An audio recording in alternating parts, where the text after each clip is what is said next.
नमस्कार. आजच्या व्हिडिओमध्ये आपण नागपूरमधील एका चर्चेत असलेल्या प्रकरणाबद्दल जाणून घेणार आहोत.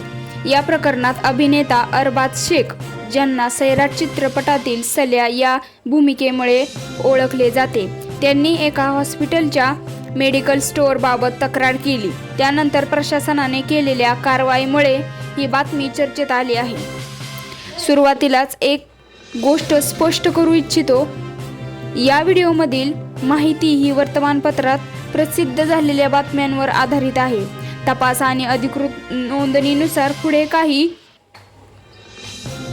नवीन माहिती समोर आल्यास त्यानुसार चित्र बदलू शकते. आता नेमकं काय घडलं ते पाहूया.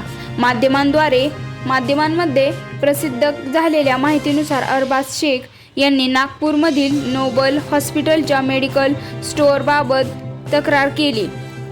त्यांचा आरोप असा होता की रुग्णांना किंवा त्यांच्या नातेवाईकांना हॉस्पिटलमधील मेडिकलमधून औषधे घेण्याबाबतचा दबाव आणला जात आहे. ही बाब सोशल मीडियावर चर्चेत आल्यानंतर प्रशासनाने लक्ष या प्रकरणाकडे गेले.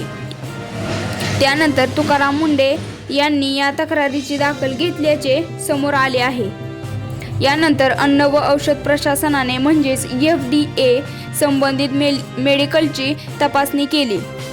तपासादरम्यान काही नियमांचे उल्लंघन आढळल्याचा दावा प्रशासनाने केला आणि त्यानंतर संबंधित मेडिकलवर सील करण्याची कारवाई करण्यात आली आहे.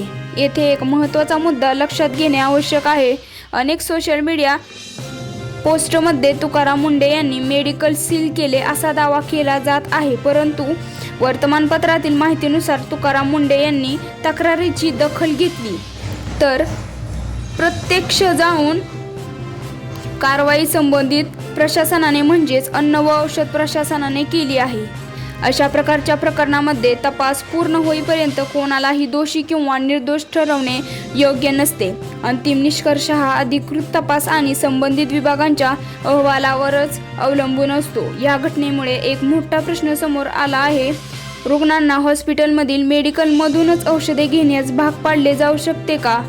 नियमानुसार रुग्णांना त्यांच्या पसंतीच्या परवानाधारक मेडिकलमधून औषधे घेण्याचा अधिकार असतो. मात्र काही विशिष्ट परिस्थितीत हॉस्पिटलकडे आवश्यक औषधांचा स्वतंत्र साठा असू शकतो. त्यामुळे प्रत्येक प्रकरणातील वस्तुस्थिती वेगळी असू शकते.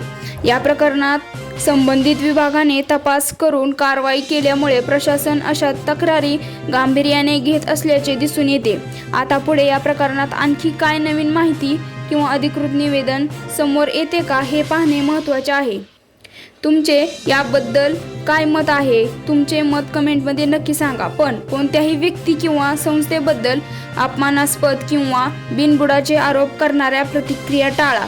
जर तुम्हाला अशाच तथ्यांवर आधारित आणि विश्वासार्ह बातम्या पाहायच्या असतील तर व्हिडिओला लाईक करा, शेअर करा आणि चॅनलला सबस्क्राईब करायला विसरू नका. धन्यवाद. भेटूया पुढील व्हिडिओमध्ये.